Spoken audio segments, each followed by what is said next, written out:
Normalmente cuando predico es más largo de lo que sería hoy. Creo que sería más corta la predicación. Rubén me llamó anoche diciendo que está malito, entonces me tocaba a mí, ¿no?, a predicar. Y tengo una confesión que normalmente no lo hago tampoco. La mayoría de este sermón viene de un sermón de Tim Keller, un pastor en los Estados Unidos. La mayoría son sus ideas, no las mías. Pero todo viene del mismo Dios, ¿no? No sé si sabéis, pero durante este tiempo de Adviento hemos intentado tocar el tema de paz en nuestras predicaciones, hablando del paz que viene a través de Cristo. Pero si podéis ver, bueno, quizás no está. El tema que nos toca hoy es conflicto. Qué interesante, ¿no? Que en medio de una serie de sermones sobre el paz, vamos a hablar sobre el conflicto. Y tengo que confesar que no me gusta el conflicto. El conflicto es muy difícil para mí. Yo prefiero ser muy cómodo. Yo prefiero cosas fáciles. Y el conflicto no es cómodo ni fácil para mí. Pero leemos en este texto y en otros textos sobre Jesucristo, que Jesús, de hecho, causa conflicto. Él está detrás de conflicto. Por ejemplo, hoy en versículos 29 a 30 leemos: Ahora, Señor, permíteme que tu siervo se vaya en paz, conforme a tu palabra. Entonces, Simeón está hablando del paz que recibe a saber que el Mesías ha llegado. Y luego en versículo 34 dice que Simeón los bendijo, hablando de María y José, y dijo a su madre María: He aquí, este niño ha sido puesto para la caída y el levantamiento de muchos en Israel, y para ser señal de contradicción o conflicto. Y una espada traspasará aún tu propia alma, sufrimiento, a fin de que sean revelados los pensamientos de muchos corazones. Entonces Jesús viene para dar paz, pero también conflicto, sufrimiento. De hecho, su paz nos llega a través del conflicto, a través del sufrimiento. Entonces hoy vamos a hablar sobre conflicto externo en este mundo, pero también conflicto interno. Empezando con el conflicto externo, quizás, no sé, cuando pensáis sobre la Navidad, yo siempre pienso en una chimenea con fuego y todo calentito y canciones y todos con sonrisas y riéndose y todo alegre.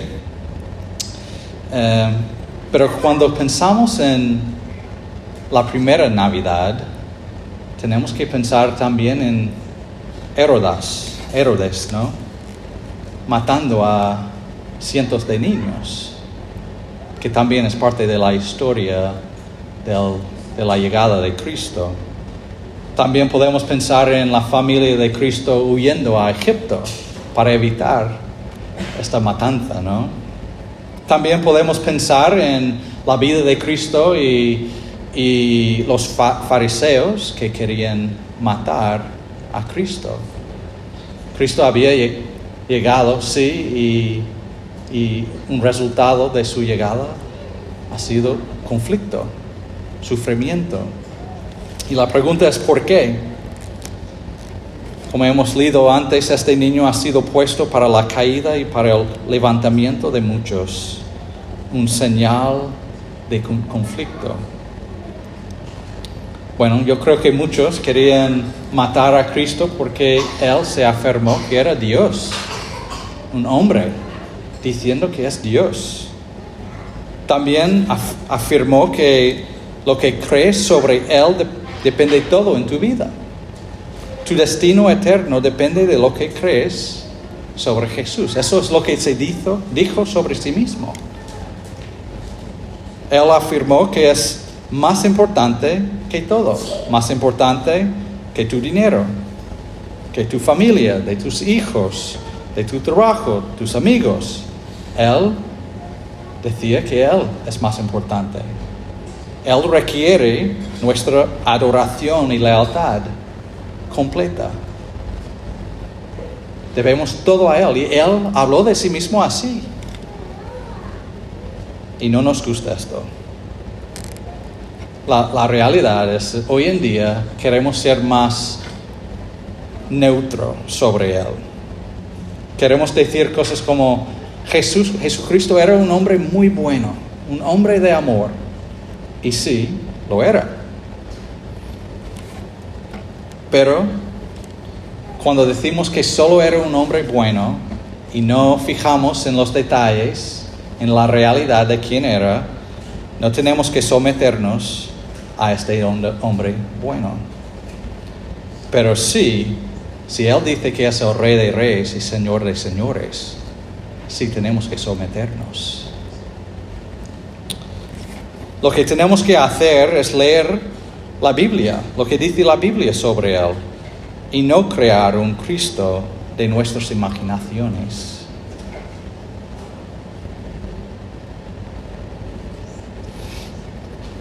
A ver si lo había explicado bien lo que quería decir. La forma que Jesús habló de sí mismo no dejaba la posibilidad de decir solo era un hombre bueno. Y por eso había conflicto. Por eso querían matarle. Por eso algunos tenían que dejar sus familias para seguirle. Pero también Jesucristo fue atractivo. Fue muy compasivo, pero también con autoridad. Era un hombre de gracia y verdad. Era un hombre valiente y tierno. Tenía mucha humildad, pero también sabiduría. Entonces la pregunta es si realmente conoces a Jesucristo, al Cristo de la Biblia. ¿Tenemos que odiarle por quien era o entregar todas nuestras vidas para seguirle? Si no elegimos uno o el otro, si no elegimos odiarle o seguirle con todo, no creemos en el Jesús de la Biblia. No creemos en el Jesús de la historia. Creemos en un mito.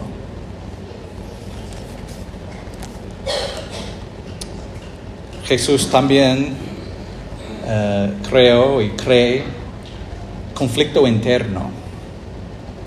Un pastor de hace unos siglos, J.C. Ryle, J.C.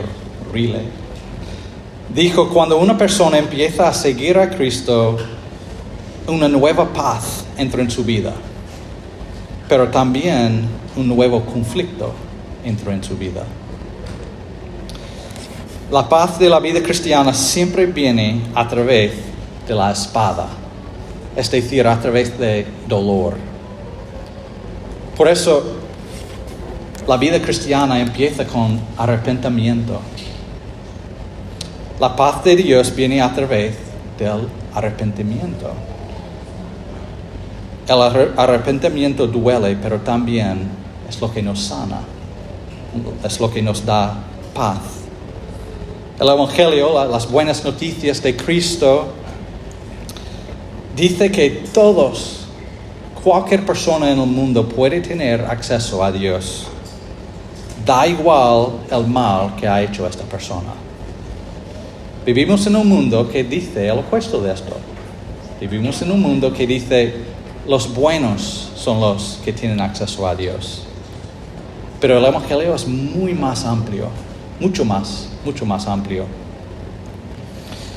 El Evangelio nos dice que Jesús vivía una vida perfecta y murió una muerte perfecta. Y cuando confiamos en Él y seguimos a Él, Dios nos trata como nosotros hubiéramos hecho y sufrido todo lo que hizo y sufrió Cristo. Es decir, que estamos aceptados por Dios basado no en lo que hemos hecho nosotros, el bueno ni el malo, sino basado en el récord de Cristo. Y quizás estás pensando, pero esto es demasiado fácil. Y si lo piensas es fácil, no lo has pensado bien. Es muy difícil. Para hacer esto, tienes que admitir que eres egoísta y no sabes cambiar de ser egoísta. Tienes que confesar que necesitas perdón y el poder de cambiar, y que tu única esperanza es el perdón de Dios en Cristo. Es decir, es una confesión de no puedo hacer lo que tengo que hacer. Estoy culpable, soy egoísta y necesito un perdón que solo Dios me puede dar. Y a través de este dolor de admitir nuestra bancarrota ante de Dios, nos trae la paz de una relación restaurada con Dios, reconciliada con Dios para la eternidad. Pero también hay otro dolor, hay otro sufrimiento en la vida cristiana. Es la obediencia. Seguir a Cristo es decir, la obediencia también nos trae conflicto interno. Si alguna vez has intentado elegir entre la obediencia y caer bien con los demás, es difícil. O elegir entre la obediencia y el confort. O entre la obediencia y lo que es fácil. O elegir entre la obediencia y sufrir por seguir a Cristo.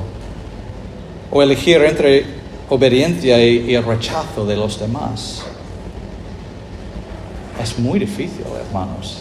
Nos crea un conflicto interno tremendo. Nos duele seguir a Cristo.